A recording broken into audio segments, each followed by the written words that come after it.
The salt air hits your face before you even open your eyes. It's always the first thing. That sharp, briny smell mixed with tar, wet wood, and something else you've learned not to think about too much. Probably the bilge water sloshing below deck, or maybe it's Jenkins rotting in his hammock 2 rows over. He caught something in Tortuga 3 weeks ago, and now his leg looks like spoiled meat. You've seen it before. He'll be gone by morning, probably, then overboard with a prayer. If the captain's feeling generous, without one if he's not. You swing your legs out of the hammock and your bare feet hit the damp planks of the lower deck.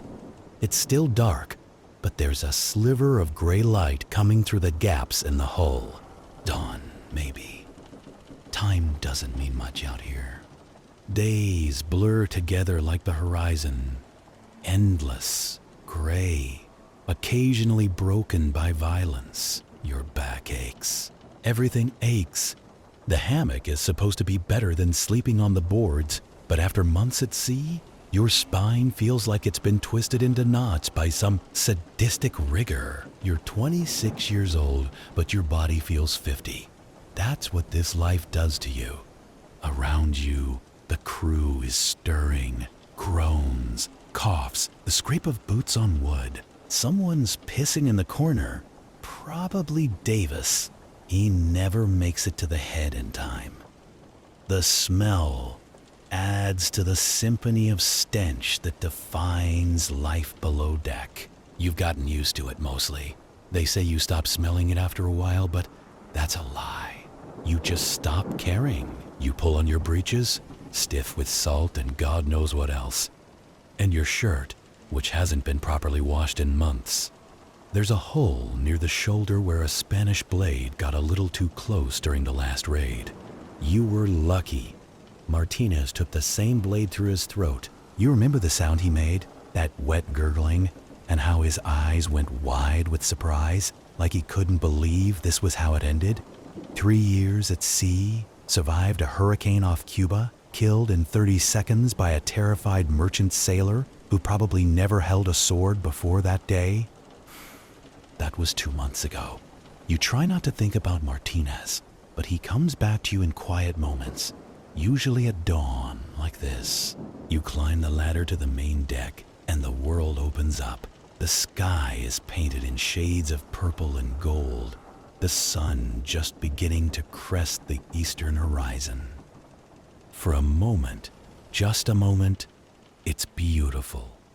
The sea stretches out in every direction, endless and dark, catching the first light in scattered diamonds. The sails above you snap and billow in the morning wind, and you can hear the creak of the rigging, the groan of the ship's timbers, sound so familiar, now they're like your own heartbeat. The Revenge is a brigantine sleek and fast, with 2 masts and enough canvas to outrun just about anything the Royal Navy can throw at you. She was a merchant sloop once, the Lady Catherine, before Captain Vane took her off the coast of Jamaica in 1718. That was 4 years ago. Since then, she's been repainted, re-rigged, and armed with 14 guns. 8 on the main deck, 6 below. Not the biggest ship in the Caribbean, but quick as a shark and twice as mean. You make your way to the rail and look out at the water. Somewhere out there, beyond the curve of the world, is civilization. London, Boston, Charleston, places where people wake up in beds with sheets, where they eat with forks, where they don't sleep with a knife under their pillow. You left that world behind 3 years ago, though left might not be the right word. More like fled. You were pressed into service on a merchant vessel, the Bristol Crown, carrying sugar and rum from Barbados to England. The conditions were barely better than slavery. Brutal officers, starvation rations, beatings for the smallest infractions. When Captain Vane's ship came alongside and offered a choice, join the pirates or go over the side, it wasn't really a choice at all. Most of the crew chose the pirates.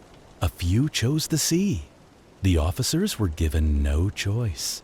That's how most men end up here. Some are running from debt, from the noose, from lives they couldn't stand anymore. Some were slaves who took their freedom at sword point.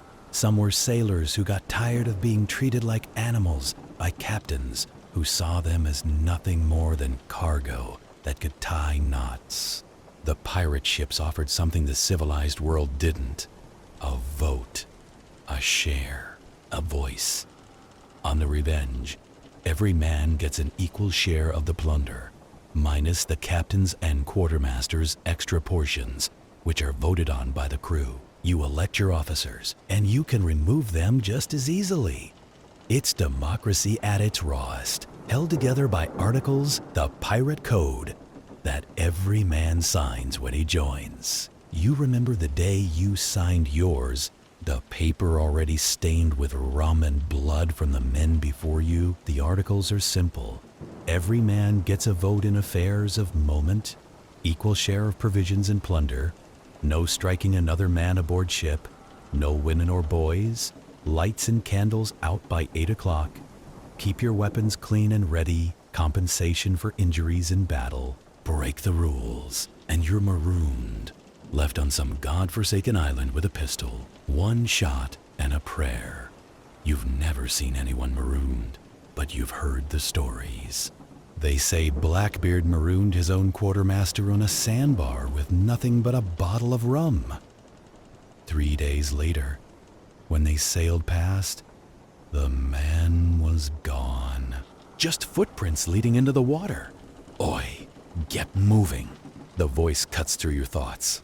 It's Rogers, the bosun, a mountain of a man with a beard that hangs to his chest and arms like ship's cable.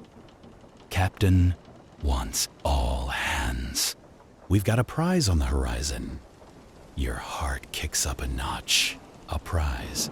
That's what you're out here for, after all. The whole reason any of you are here. Money, treasure, plunder, call it what you want. It's the promise of gold and silver and bolts of silk, of Spanish pieces of 8 and Portuguese doubloons, of cargo holds full of sugar and tobacco and indigo. It's what keeps you from thinking too hard about the fact that you are living like an animal, that you might die any day, that you'll probably never see 30. You follow the stream of men gathering on the main deck. The entire crew is here now, about 80 souls, give or take, depending on who died recently and who joined from the last prize. They're a motley bunch. English, Scottish, Irish, a few Frenchmen, some former slaves from Africa and the Caribbean, even a handful of Native Americans. Some are missing eyes, hands, legs.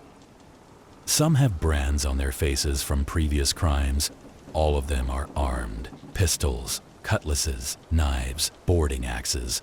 This is a sailing ship, but it's also a floating armory. Captain Edward Vane stands on the quarterdeck, looking down at the assembled crew. He's not a big man, barely 5'7", but there's something about him that commands attention. Maybe it's the scar that runs from his left eye to his jaw, a souvenir from a Royal Navy cutlass. Maybe it's the cold calculation in his eyes, the sense that he's always 3 moves ahead of everyone else. Or maybe it's just that he's kept you all alive and relatively rich for 4 years, which is a minor miracle in this business. Gentlemen, he begins, and there's a rough humor in his voice. We've spotted a merchantman 3 points off the starboard bow, flying English colors, bound north by the look of her. Fat and slow, loaded to the gills. A murmur runs through the crew. English merchants are always good prizes, well stocked, well funded, and usually too undermanned to put up much of a fight. We'll run up the black flag, give them a chance to surrender, Vane continues. If they're smart, they'll strike their colors and we'll take what we want without bloodshed. If they're stupid, he grins, showing teeth that are more gaps than enamel, well, then we'll take it anyway. There's a chorus of laughter and agreement. You join in. but your stomach is tight. You've been through this before, but it never gets easier. The waiting, the approach, the moment when you climb over the rail with a cutlass in your hand and hope the other man is more scared than you are. "Thomas, hoist the colors," Vane shouts. All hands make ready. The black flag goes up. The Jolly Roger, though that's not what you call it. It's just the colors, or the black flag. The design is simple. A white skull over crossed bones on a black field. Some crews have more elaborate versions. Blackbeard flies a skeleton holding a spear in an hourglass. Calico Jack has crossed swords beneath his skull, but Vane keeps it traditional. The message is the same: surrender or die. The ship comes alive with activity. Men scramble up the rigging to adjust the sails, catching more wind. The gun crews ready the cannons, running out the barrels, and loading powder and shot. You make your way to your station. You're part of the boarding crew, which means you'll be one of the first over the rail. If it comes to a fight, you check your weapons. A cutlass, short and heavy, perfect for close combat.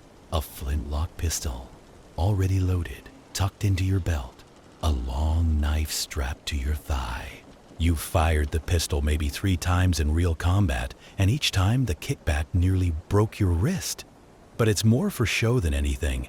One shot, and it's useless until you have time to reload, which you never do in the middle of a fight. The cutlass is what keeps you alive.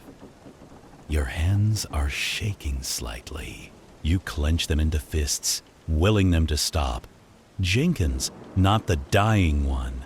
The other Jenkins notices and claps you on the shoulder. "First time's always the worst," he says, even though he knows this isn't your first time. Not even close. The merchantman grows larger on the horizon. You can see her clearly now. A 2-masted brig, riding low in the water. Definitely loaded with cargo. Her sails are full, and she's trying to run, but the Revenge is faster. Within an hour, you're within hailing distance. Strike your colors and prepare to be boarded. Vane's voice carries across the water, amplified by a speaking trumpet. Resist, and we'll send you to the devil. There's a long moment of silence. You can see men on the other ship's deck running back and forth, arguing.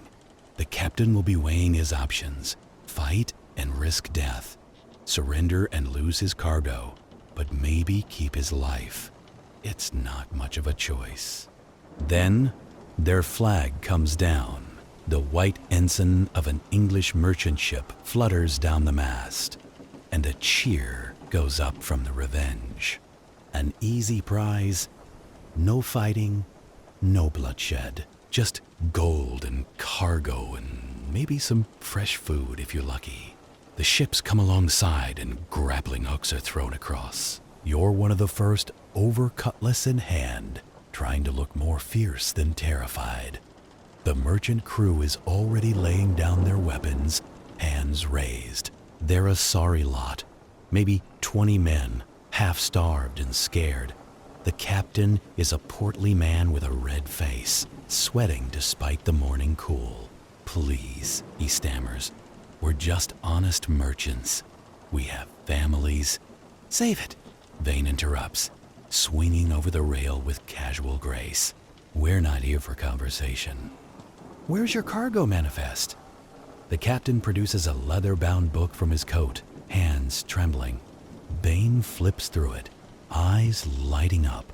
Sugar, tobacco, indigo, and he pauses, grinning. 2 chests of silver coin. How lovely. The looting begins. You're part of the crew that goes below deck to haul up the cargo.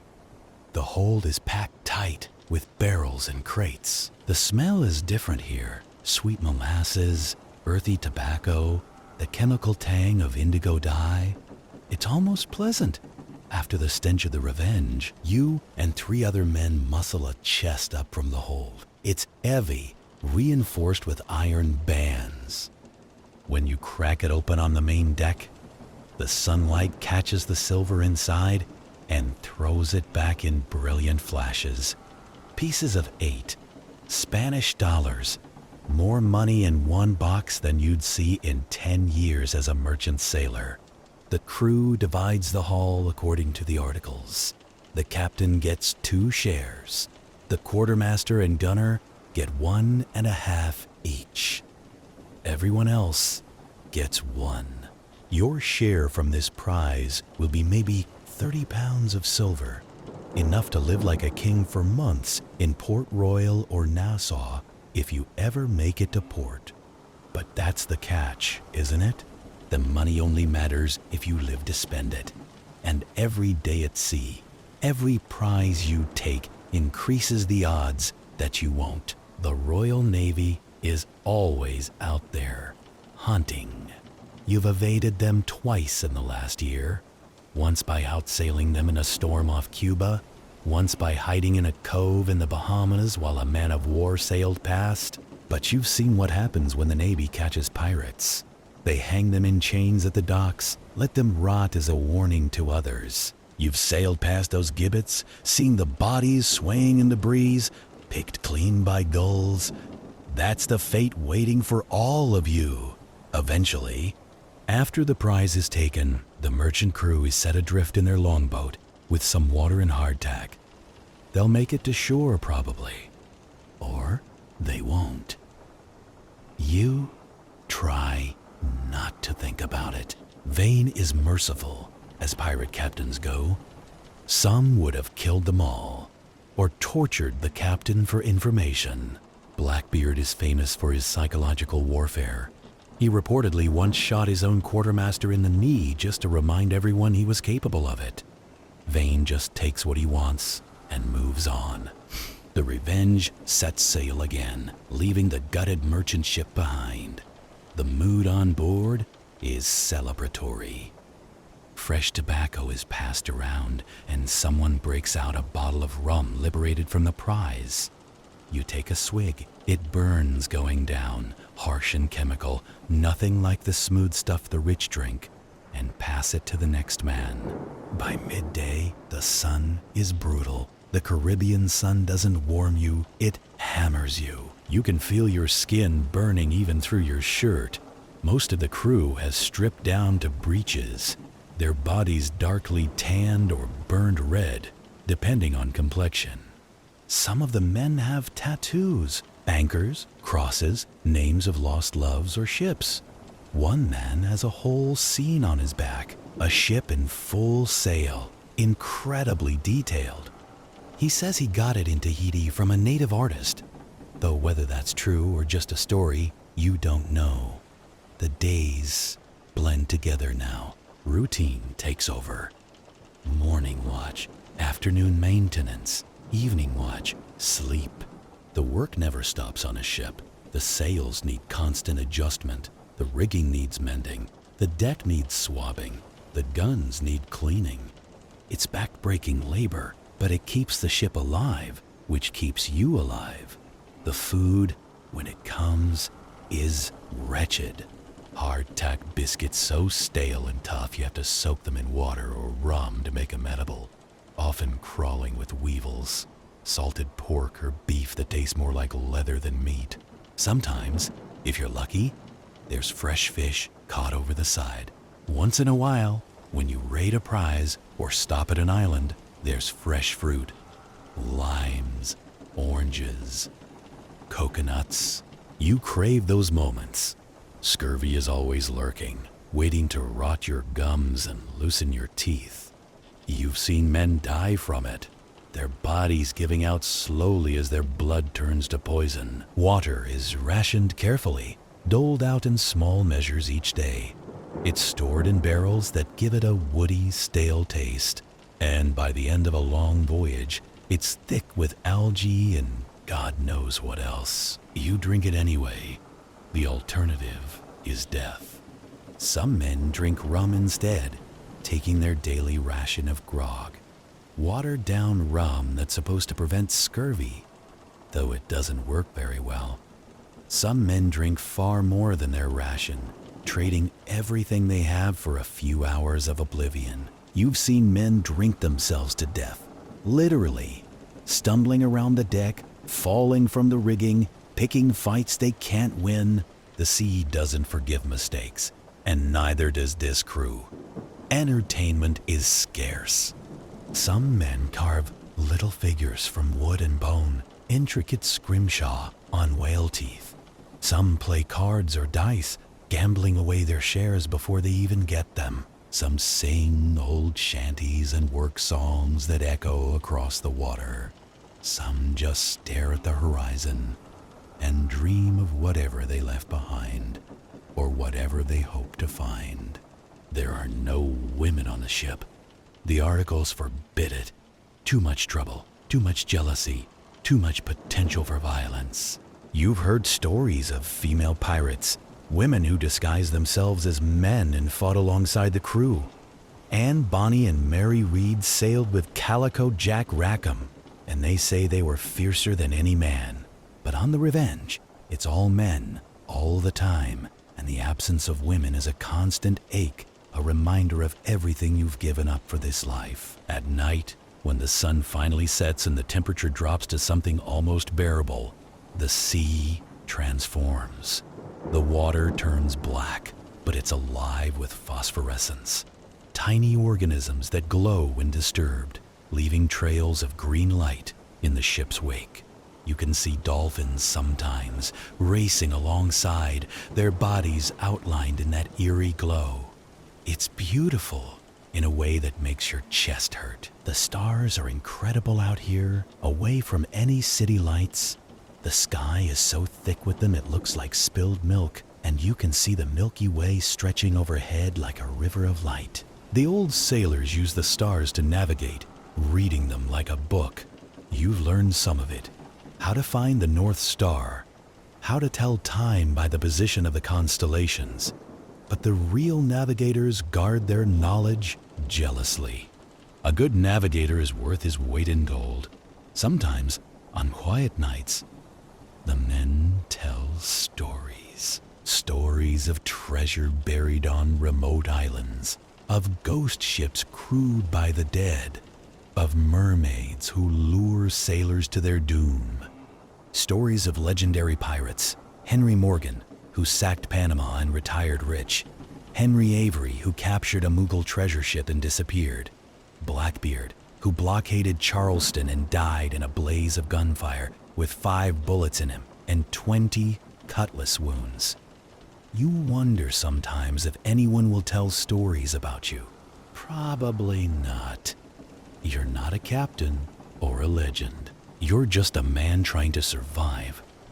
One day at a time. A week passes. Then, 2. The Revenge prowls the shipping lanes between Jamaica and the Carolinas, hunting for prizes. You take 2 more ships, a small sloop carrying nothing but timber and tar, barely worth the effort, and a Spanish merchant with a hold full of cocoa and coffee. The Spanish captain refuses to surrender, so it comes to a fight. You remember the chaos of boarding actions now.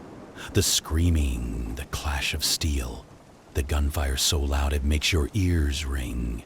You remember the moment your cutlass bit into another man's arm, the sick resistance of flesh and bone, the spray of hot blood across your face. He went down screaming, and you didn't stop to see if he was dead. You just moved to the next threat and the next, until suddenly it was over and you were standing on a deck slick with blood, breathing hard, realizing you were still alive. 3 of the Revenge's crew died in that fight. Jenkins, the healthy one, took a musket ball to the chest, died instantly, they said, though you saw him thrashing on the deck for what felt like minutes. Thomas, who hoisted the colors that first morning, lost his hand to a Spanish cutlass and bled out before anyone could cauterize the stump. And young William, barely 18, fell from the rigging during the chaos and broke his neck on the deck below. They were buried at sea that evening, their bodies sewn into canvas shrouds with cannonballs at their feet to take them down. The captain said a few words, Something about being free men, dying as they lived, and then they went over the side, one by one. You watched the splashes, saw the shrouds disappear into the dark water, and wondered who would sew your shroud when your time came.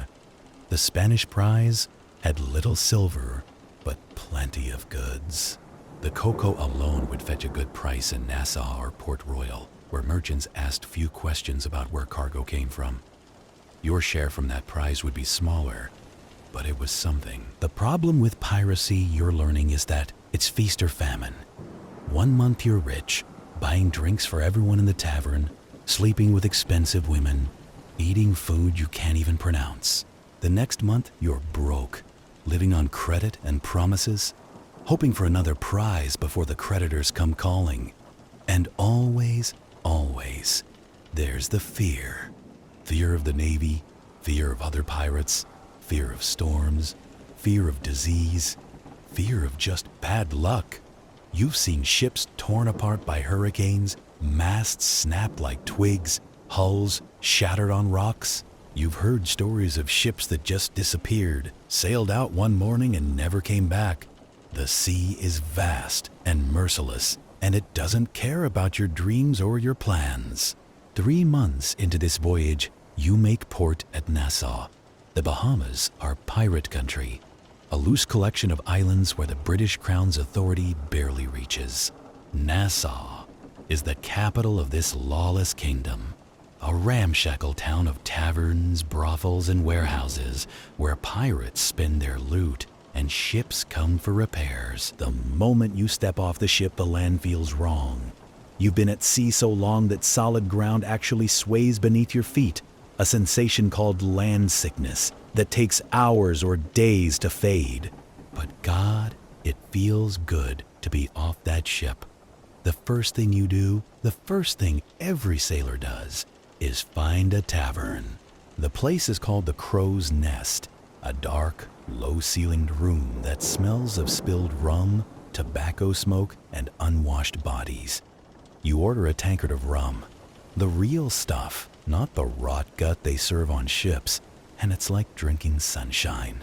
Sweet, smooth, with hints of molasses and spice. The second thing you do is find a woman. Her name is Mary, or at least that's what she says. She has red hair and green eyes, and a body that makes you forget, for a little while, what you've become. You pay her with a silver coin from your share, and she takes you to a room above the tavern. It's quick, mechanical, more about release than pleasure. But afterward, lying in a real bed with real sheets, you feel almost human again. You a pirate then? She asks, tracing a finger across the scar on your shoulder. What? Gave it away? She laughs. The smell, mostly. And the look in your eyes. You all have it, like you've seen too much. You don't answer her. What could you say? That she's right? That you dream about the men you've killed? That their faces blend together into a nightmare parade that marches through your sleep? That you wake up sometimes not knowing where you are, reaching for a cutlass that isn't there? Instead, you pay her for another hour and just lie there, listening to the sounds of the town through the window. Laughter, shouting, music from somewhere. The sounds of civilization, such as it is. Nassau's ruled loosely by a pirate council. Benjamin Hornigold is one of the senior captains, along with Charles Vane and a handful of others. They meet in a tavern called the King's Arms and make decisions about how to keep the British from wiping them out. It's a fragile arrangement, held together by mutual greed and the shared knowledge that divided, they'd be picked off one by one.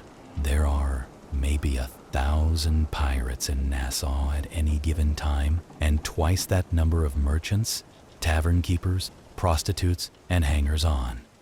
It's a boom town, thriving on stolen goods and blood money. Everything's for sale here: guns, ships, information, lives. The law doesn't exist, or rather, The only law is what you can enforce with steel. You spend 3 weeks in Nassau, watching your share of the loot dwindle day by day. Rum, women, gambling, it all costs, and the prices are inflated because everyone knows pirates are terrible with money. By the time the Revenge is ready to sail again, you're nearly broke. Some men never make it back to the ship. They drink themselves to death, or get killed in knife fights, or just decide they've had enough and disappear into the islands. You think about it sometimes. Just walking away, finding some quiet cove, living off fish and coconuts, never seeing another ship as long as you live. But you always come back. Because what else is there? You can't go home. There's a price on your head now, likely as not. You can't settle down. What would you do? Become a farmer? You barely remember how to live on land. The ship is your home now. The crew, your family. For better or worse, this is your life. The Revenge sails south, heading for the Spanish Main. There are rumors of a treasure fleet laden with gold from the New World mines, making its way back to Spain. It's heavily guarded, they say, with warships and soldiers, but if you could take even one of those galleons, you'd be set for life. It's a pipe dream, probably. The Spanish guard their treasure fleets like dragons guard their hoards. But it's something to hope for, and hope is all you have out here. The voyage is hard.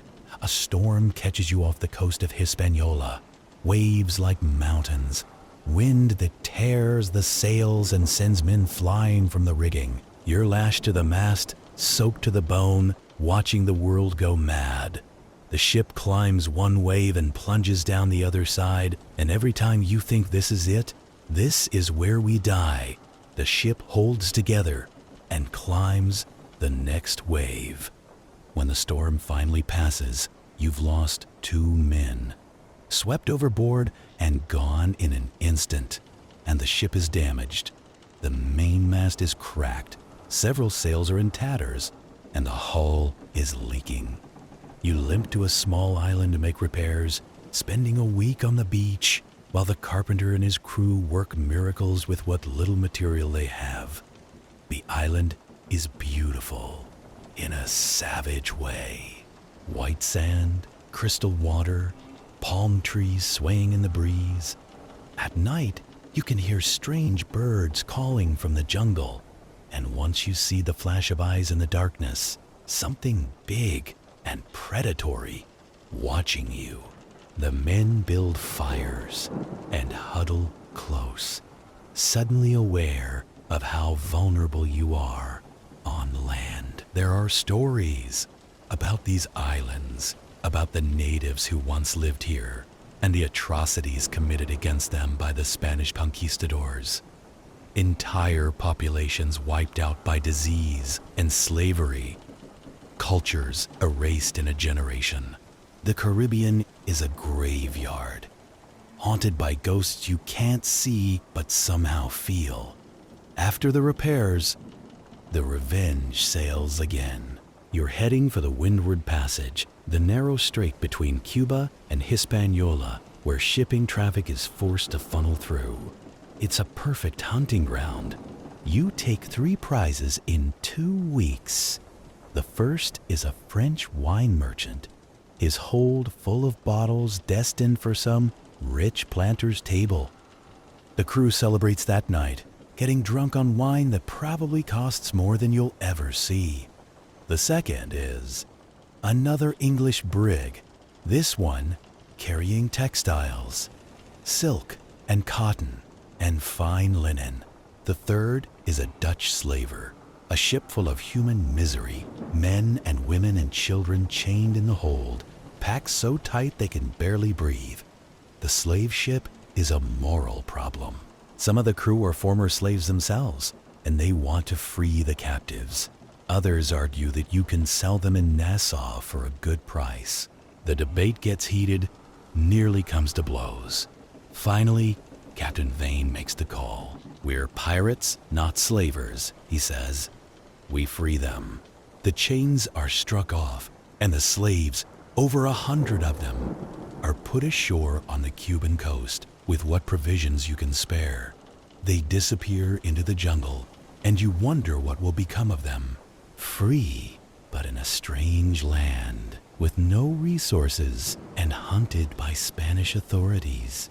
You tell yourself it's better than slavery, but you're not sure you believe it. That decision cost you a share of plunder, but you're glad for it. There are lines you won't cross.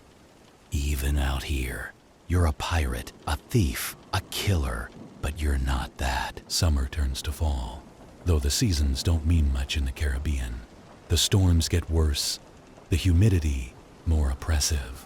Tropical fever sweeps through the crew, laying men low with chills and delirium. You get it too.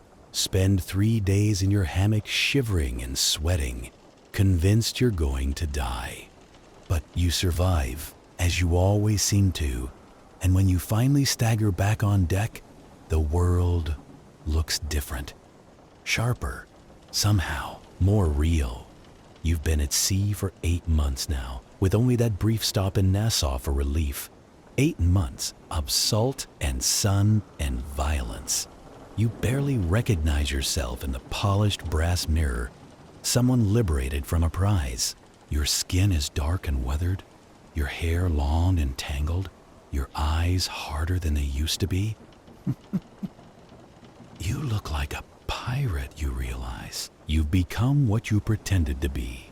The treasure fleet never materializes. Either it took a different route, or the rumors were just wishful thinking. Instead, you keep taking smaller prizes, grinding out a living one ship at a time. It's not glorious, but it's survival. By December, the political situation is changing. The British Crown has appointed a new governor to the Bahamas, Woodes Rogers, a former privateer turned pirate hunter. He's offering pardons to any pirate who surrenders and threatening death to those who don't. It's a calculated move designed to split the pirate community. Some men take the pardon. Benjamin Hornigold, one of the most famous pirate captains, surrenders and becomes a pirate hunter himself, turning on his former comrades. It feels like betrayal, but you understand it. Everyone has a breaking point, a moment when the life becomes too much, and you just want to stop running. Vane refuses the pardon. I'd rather die free than live in chains, he tells the crew, and most of you agree. But there's a cost to that defiance. The Royal Navy steps up its patrols, and suddenly, the Caribbean doesn't feel so safe anymore. You're being hunted now, actively. Ships that used to ignore you now give chase. Ports that used to welcome you now close their harbors. The net is tightening. In January 1719, the Revenge encounters a Royal Navy frigate, HMS Scarborough. It's larger and better armed than you are, with professional sailors and marines. Vane tries to run, but the frigate is faster. A chase ensues, lasting all day and into the night. You're one of the gun crew now, loading and firing the stern chasers, trying to slow the frigate down. The guns roar, belching smoke and fire, and you can see the splashes where the shots hit the water near the enemy ship. But you're not doing any real damage, and they're getting closer. As night falls, Vane makes a desperate gamble. He orders the crew to prepare a fire ship, one of the prizes you captured, an old hulk that's barely seaworthy. You fill it with tar, gunpowder, anything flammable, then set it ablaze and aim it at the frigate. The burning ship drifts toward the Scarborough, flames leaping into the night sky, a floating inferno. For a moment, it looks like it might work. The frigate veers away, breaking off the chase to avoid the flames. The Revenge escapes into the darkness, but it's a Pyrrhic victory. You've lost a prize, used up valuable supplies, and worst of all, You've shown weakness. The Royal Navy knows you can be chased, can be cornered. They'll be back. The mood on the ship changes after that. The easy confidence is gone, replaced by a tense watchfulness. Men argue more, drink more, sleep less. The articles say every man gets a vote, and when someone proposes removing Vane as captain for cowardice, the vote is close. Vane survives, but barely. 2 weeks later, you make port at a small island in the Bahamas, hoping to refit and resupply. But the island isn't safe. There are rumors that Woodes Rogers has informants everywhere, that he's paying good money for information about pirate hideouts. You're on shore leave, enjoying a brief moment of peace, when you hear the shouts. Ships on the horizon. 2 of them fly in British colors. The scramble back to the Revenge is chaos. Men running, cursing, grabbing weapons and supplies. The ship weighs anchor and tries to run, but one of the British ships is already blocking the only exit from the harbor. It comes to a fight. The British ships have the advantage of position and firepower, but the Revenge has desperation. The guns roar. Cannonballs scream through the air. Wood splinters and men scream. You're loading and firing as fast as you can. Hands burned from the hot metal. Ears ringing from the noise. A cannonball tears through the deck 5 feet from where you're standing, sending a spray of splinters into the air. One of them catches you in the arm, a sliver of wood the size of a knife. The pain is immediate and intense, but you don't have time to deal with it. You keep loading, keep firing. The battle lasts 2 hours. When it's over, the Revenge is a wreck. Masts shattered, sails in tatters, holes in the hull. But the British ships are damaged too, and night is falling. Vane orders a desperate run through the narrow channel between 2 reefs, a passage barely wide enough for the ship and only navigable by someone who knows these waters intimately. The helmsman threads the needle, and by some miracle, you make it through. The British ships don't follow. Too risky in the dark, or maybe they're too damaged themselves. Either way, you escape, but just barely. 16 men died in that fight. 16 more of your crewmates, men you've lived with, fought with, shared rum with. Their bodies are sewn into canvas and slipped over the side, feeding the fish that circle endlessly in these waters. You wonder how many bodies the Caribbean has swallowed over the centuries? Thousands? Tens of thousands? Your arm is infected. The ship's surgeon, a drunk who was pressed out of the debtor's prison, digs the splinter out with a knife he doesn't bother to clean first. He pours rum over the wound, and the pain is so intense, you black out for a moment. When you come to, he's wrapping it in a strip of relatively clean cloth.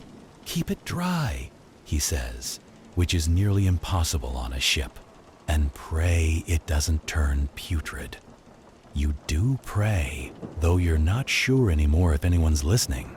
If there is a God, he seems to have abandoned these waters long ago. The Revenge limps to a hidden cove on the north coast of Cuba, a place the Spanish don't patrol often. There, the crew spends 3 weeks making repairs with whatever materials you can salvage. The mood is grim. Everyone knows the Golden Age is ending. The Royal Navy is too organized, too determined. Woodes Rogers is offering pardons and hunting down those who refuse. The Pirate Republic is dying. Some men desert during this time, slipping away into the Cuban jungle with whatever they can carry. You don't blame them. The smart ones are getting out while they still can, but you stay. Maybe it's loyalty to the crew, or maybe it's just that you have nowhere else to go. This is your life now, for better or worse. Your arm heals slowly. The infection never quite takes hold. though for a few days you run a fever that makes you delirious. In your fever dreams, you see all the men you've killed standing on a beach, waiting for you. Martinez is there, with his throat torn open. The Spanish sailor whose arm you cut. The merchant captain you threw overboard after he refused to reveal where he'd hidden his gold. They don't speak, just watch you with empty eyes. When the fever breaks, you're weak but alive. The scar on your arm is thick and ropey, and you can't extend your elbow fully anymore. Another mark to add to the collection.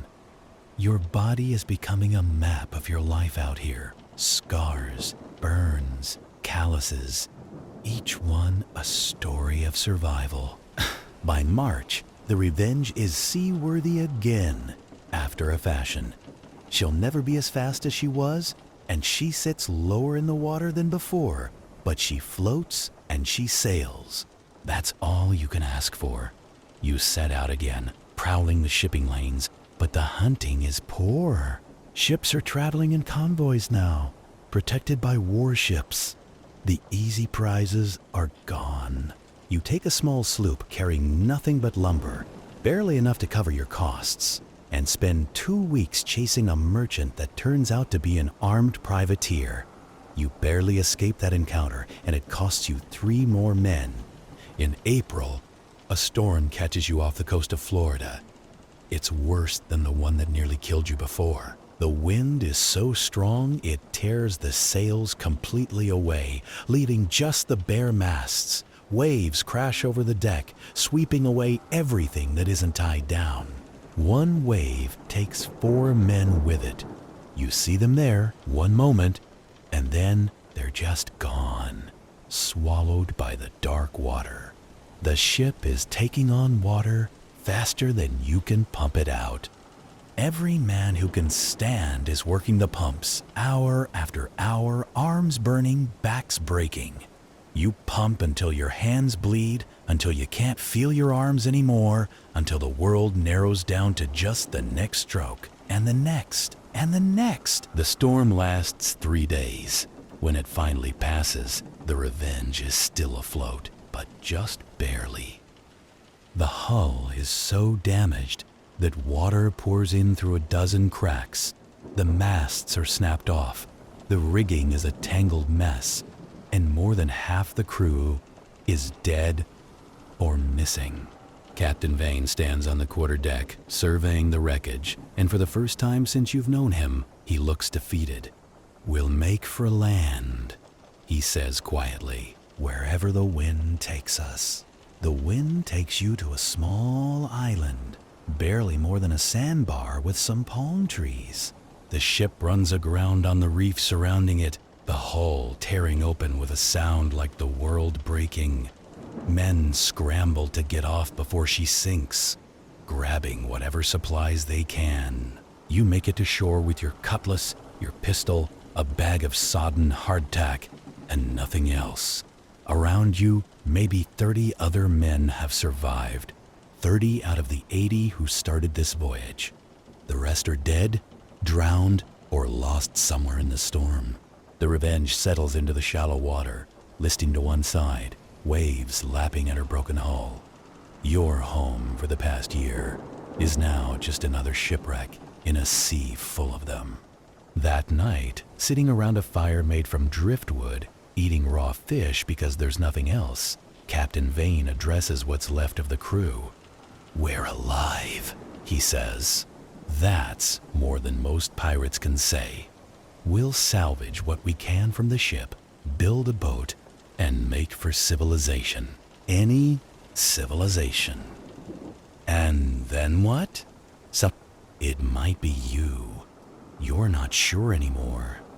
Vane is quiet for a long moment. "Then we find another ship," he says. But there's no conviction in his voice. Everyone knows it's over.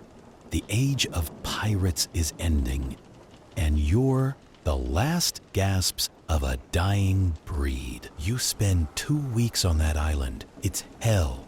Baking sun during the day, clouds of mosquitoes at night, nothing to drink but brackish water from a small spring. Men start to get sick. One dies from a fever, another from an infected cut that turns gangrenous. You bury them in shallow graves in the sand, marked with crude crosses made from driftwood. The survivors manage to salvage some planks from the Revenge and lash together a makeshift boat. It's barely seaworthy, but it's your only chance. 12 men, including you and Vane, set out in this leaky tub, hoping to reach the Florida coast. The journey takes 4 days. You navigate by the stars, and by luck, praying that the boat holds together long enough. You run out of water on the 2nd day, and by the 3rd day, men are drinking seawater despite knowing it will kill them. One man goes mad from the thirst, tries to jump overboard, has to be restrained. When you finally reach land, a stretch of swampy coastline that might be Florida or might be Louisiana, you're not sure. You're more dead than alive. You stagger onto the beach and collapse, too exhausted to even celebrate. Over the next few days, the group fragments. Some men head north, hoping to disappear into the American colonies. Some head south toward whatever Spanish settlements they can find. Vane and 3 others, including you, decide to try to make it back to the Caribbean, to Nassau, to see if there's anything left of the Pirate Republic. You steal a fishing boat from a small settlement, your last act of piracy, and set sail south. The journey is long and dangerous. You're stopped twice by Spanish patrol ships, but you talk your way out of it, claiming to be fishermen. Your Spanish is terrible, but apparently convincing enough. When you finally reach Nassau, it's not the town you remember. Woodes Rogers has transformed it. There are British soldiers everywhere, fortifications on the hills, warships in the harbor. The pirate taverns are gone, replaced by respectable establishments. The brothels are still there, but they're regulated now, taxed, controlled. Some of the old pirates are still around, but they're broken men. They've taken the pardon and now work as laborers or fishermen, drinking away their memories in dark corners. They tell stories about the old days, but no one listens anymore. The world has moved on. You find a tavern, one of the few that still caters to men like you, and order rum. The proprietor is a former pirate himself, a man named Thompson, who lost his leg to a cannonball off Jamaica. "It's over, lad," he tells you. "The Golden Age is done. Rogers has won. The Navy has won. Men like us, we're relics now." You drink your rum in silence, thinking about everything you've seen, everything you've done, the men you've killed, the ships you've taken, the gold that slipped through your fingers. 3 years of your life spent running, fighting, surviving, and for what? That night, sleeping in a real bed for the first time in months, you dream about the sea. Not the terrible, violent sea you've been living on, but a calm, peaceful sea, stretching out to infinity. You're standing on the deck of a ship with white sails, heading toward a horizon that never gets any closer. Behind you, all the men who died are standing silently, watching you go. You wake up at dawn, covered in sweat, and realize you're crying.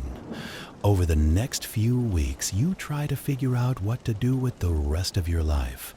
You're 27 years old, but you feel ancient. Your body is scarred and broken, your hands shake sometimes, and you still dream about the men you've killed.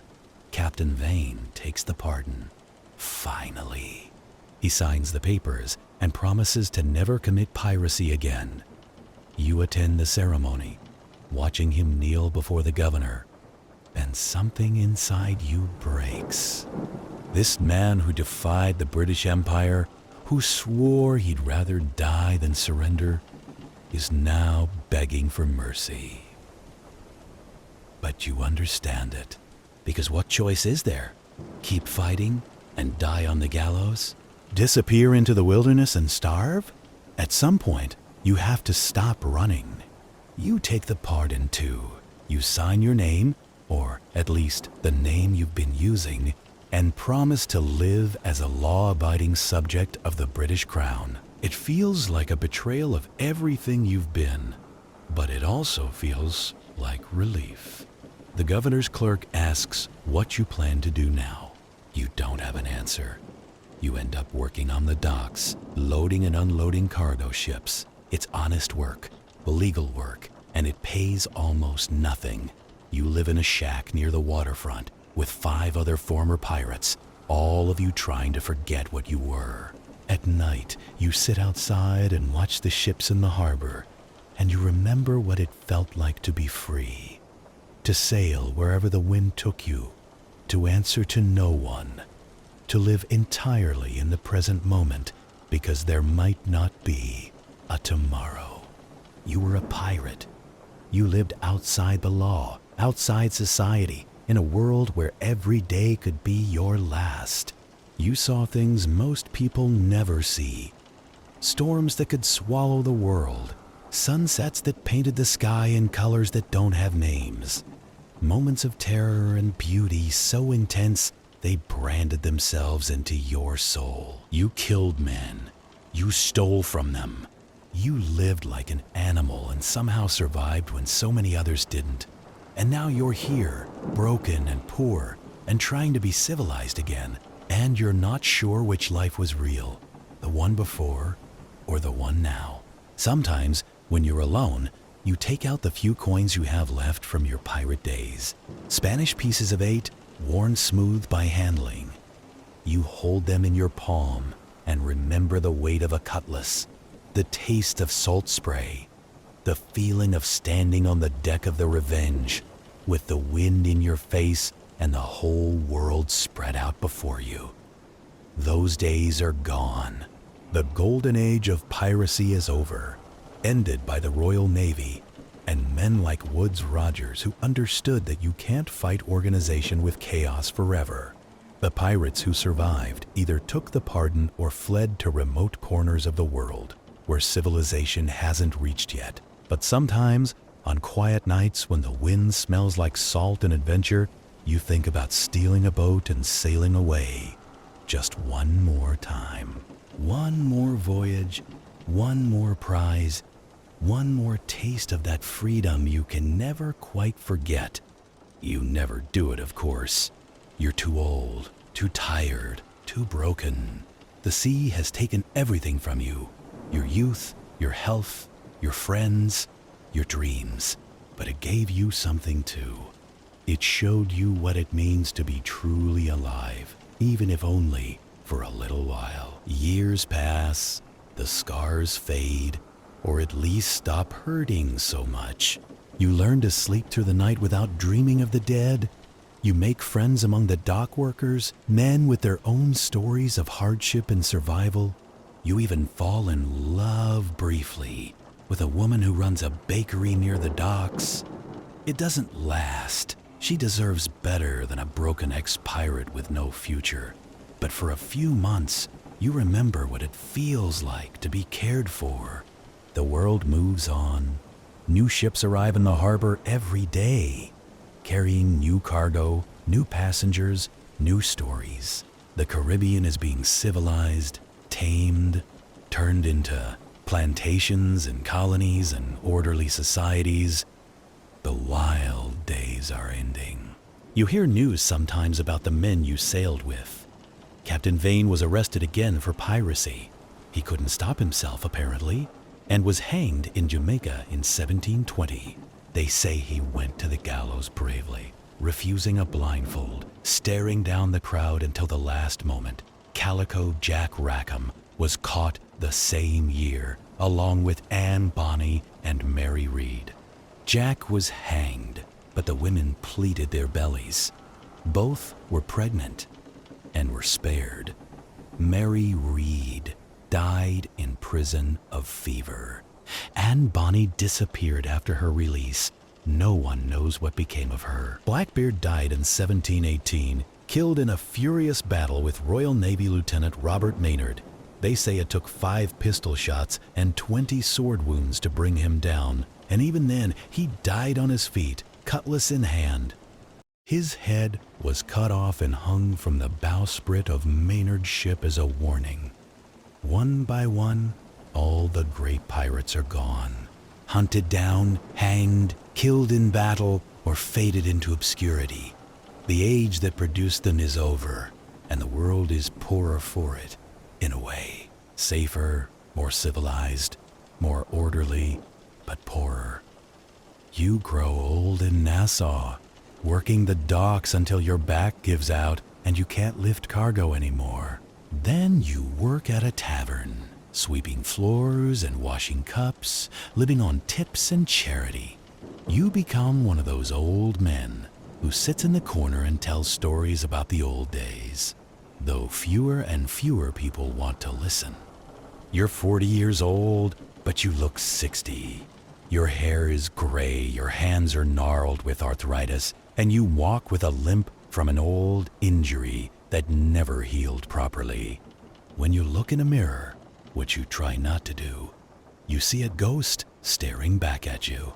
But sometimes, when you're sitting at the docks at sunset, watching the ships come and go, you close your eyes and you're 23 again, standing on the deck of the Revenge with the wind in your hair and the whole ocean stretched out before you. You can feel the roll of the ship beneath your feet, hear the creak of the rigging, smell the salt and tar and gunpowder. For just a moment, you're free again. Then you open your eyes, and you're just an old man sitting on the dock, watching other people's lives sail past. That's what it was like to be a pirate in the Golden Age. Not the romance that people write about in books, not the adventure that parents warn their children against. It was brutal, short, terrifying, and absolutely exhilarating. It was living on the edge of death every single day, and somehow feeling more alive than you ever had before or ever would again. It was stealing and killing and running, but it was also freedom in its purest form. No masters, no rules except the ones you agreed to, no future except the one you made for yourself. It was democracy among thieves, brotherhood among outcasts, purpose among men who had nothing left to lose. Was it worth it? You still don't know. You're alive, which is more than you can say for most of the men you sailed with. But you're also hollow, haunted by memories that won't fade and dreams that died at sea. You've seen wonders and committed horrors, and you're not sure which weighs more heavily on your soul. But if you could go back, knowing everything you know now, would you do it again? On cold nights, when the wind howls and the rain pounds on your roof, you think about that question. And every time, even after everything, even knowing how it ends, the answer is yes. Because for 3 years, you were free. And nothing, not the fear, not the violence, not the regrets, can take that away from you. That was what it meant to be a pirate in the Golden Age of Piracy. To live fast, die young, and leave a bloody wake across the Caribbean Sea. To be feared and hunted, to be free and doomed. To be alive in a way that civilized people could never understand. The age is over now. The pirates are gone, hanged or pardoned, or faded into legend.